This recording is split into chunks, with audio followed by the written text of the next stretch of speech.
Stop scrolling. Are you stuck at B2 English? Most learners quit here, but not you. Watch the video. Do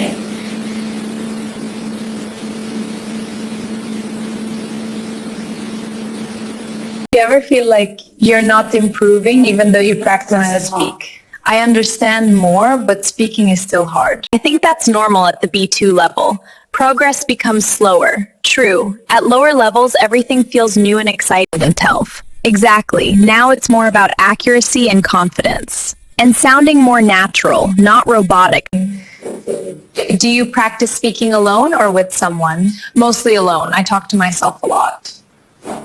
That actually helps, if you do it correctly. How do you mean?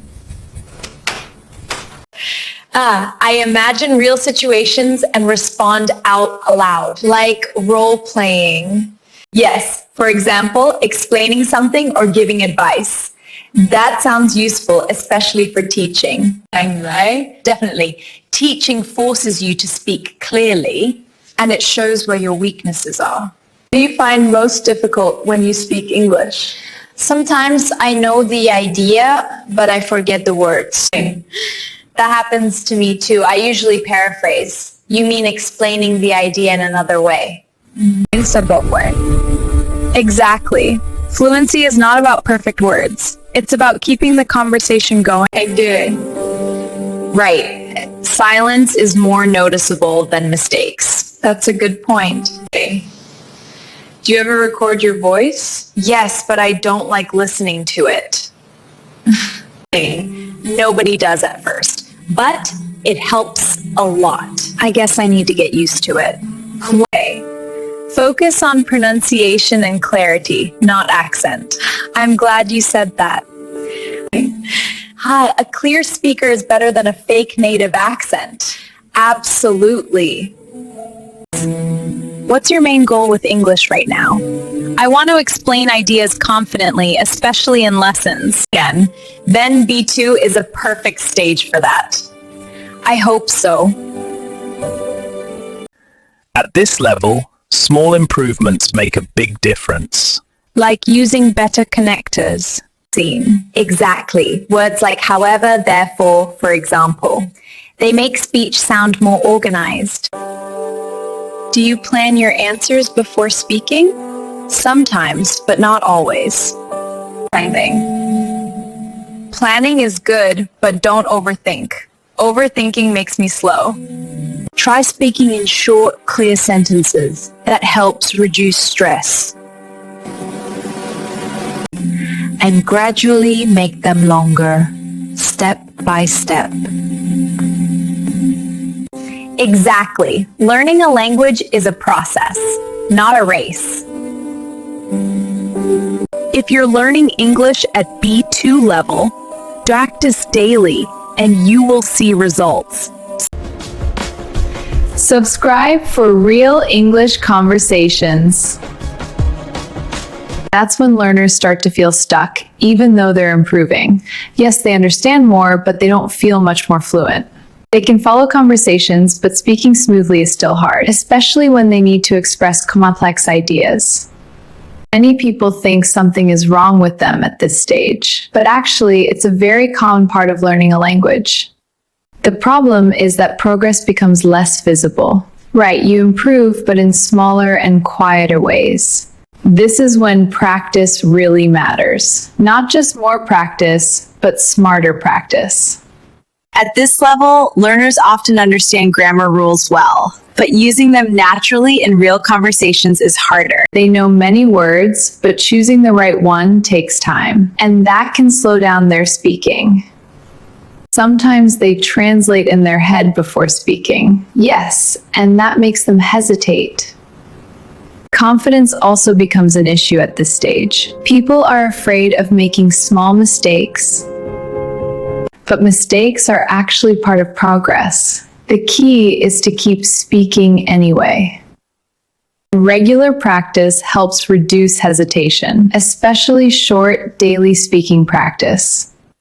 Listening to real English is also important, like podcasts, videos, and real conversations. If you're at B2 and feel stuck, you're not alone. This is the level where most learners quit, but this channel helps you move forward. Conversations like this are so helpful. Smart practice. Clear progress to C1 and C2. Subscribe now. Another challenge at B2 is staying motivated. Yes, progress is real, but it doesn't always feel exciting. Learners may compare themselves to others, and that can make them feel discouraged. Setting clear goals helps a lot. Small goals make progress easier to see. For example, focusing on one skill at a time, like pronunciation, vocabulary, or fluency. Speaking regularly builds confidence over time. Even short conversations can make a difference. Writing also supports speaking improvement. It helps organize thoughts more clearly. Reading exposes learners to natural sentence patterns, and it expands vocabulary in context. Learners start to notice small improvements over time. Yes, even if the changes feel slow. Understanding becomes easier than producing language. Speaking still requires more effort. This is why patience is so important. Progress at B2 takes time. Practicing with real topics helps a lot. Topics you actually care about. Personal topics make speaking more natural and less stressful. Repeating the same structures builds fluency. Repetition makes them automatic. If you're still watching, this video is B2 in Malay ready and famrame and can continue the journey with us.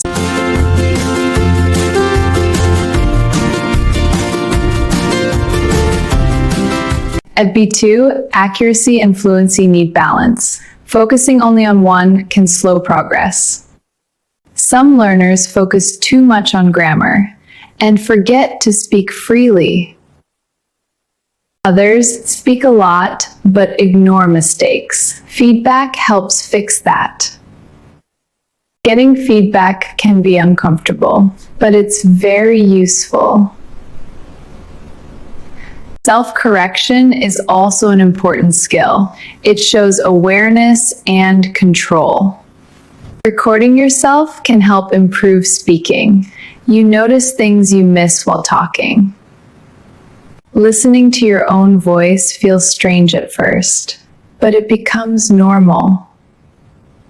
At this stage, learners sound clear but not perfect, and that's completely okay. The goal is communication, not perfection. Being understood matters most. The goal is communication, not perfection. Being understood matters most. B2 is a turning point, not a dead end. It prepares learners for advanced levels. If you stay patient, progress will come, and the next level will feel closer. Watching movies or series helps you understand natural speech, and it improves listening without feeling like studying. Podcasts are another great tool, especially about topics you enjoy. Learning phrases instead of single words makes speaking smoother. True, phrases sound more natural than separate words. Repeating new phrases daily helps remember them. Even 5-10 minutes each day makes a difference. Shadowing is a useful technique. You mean repeating after a speaker in real time? Exactly. It improves pronunciation, rhythm, and fluency. I notice small changes fast with shadowing.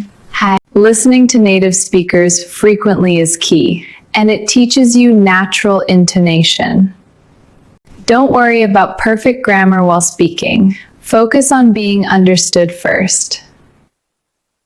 Fluency often comes before full accuracy. That's why practice matters more than perfection. B2 learners sometimes struggle with long sentences. Breaking them into smaller parts helps. Using connectors like however, although, because is very useful. They make speech sound more natural and organized. Asking questions keeps conversations going. Yes, it shows interest and helps practice speaking. Learning from mistakes is part of progress. Every error is an opportunity to improve. At B2, learners understand fast but can still hesitate. That's normal. Don't be too hard on yourself. Talking with friends or language partners helps a lot. Real conversations teach more than textbooks. If you're still watching, this video is B2 in Malay ready and Famrame and can continue the journey with us.